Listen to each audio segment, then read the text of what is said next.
Sunday ആയിട്ട് എല്ലാവരും എന്നെ എടുക്കുവാ.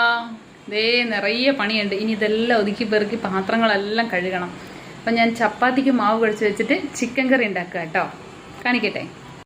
ചപ്പാത്തിക്ക് നല്ല മാവ് സോഫ്റ്റായിട്ട് ഇവിടെ കുഴച്ച് വെച്ചിട്ടുണ്ട്. ഇനി വേണം ചപ്പാത്തി ഉണ്ടാക്കാൻ. പിന്നെ ഇതാ ഇവിടെ ചിക്കൻ കറിക്ക് എല്ലാം പുരട്ടി വെച്ചിട്ടുണ്ട്. പിന്നെ ചിക്കൻ കറി വെക്കുമ്പോഴേ ചിക്കൻ കറിയിൽ ഉരുളക്കിഴങ്ങ് ഇടുന്നത് എത്ര പേർക്ക് ഇഷ്ടമാണ്? നിങ്ങൾ കമൻറ്റ് ചെയ്യണേ.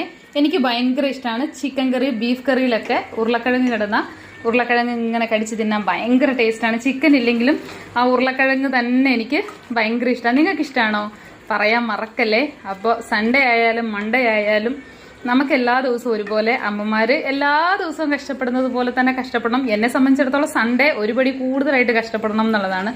അല്ലെങ്കിൽ ബാക്കിയുള്ള ദിവസം കടയിൽ പോയി പിന്നെ വൈകുന്നേരം വന്നാൽ മതി. സൺഡേ എന്നുള്ളത് ഫുൾ ഡേ ഇങ്ങനെ വീട്ടിൽ വല്ലതൊക്കെ ഉണ്ടാക്കി കൊടുത്ത്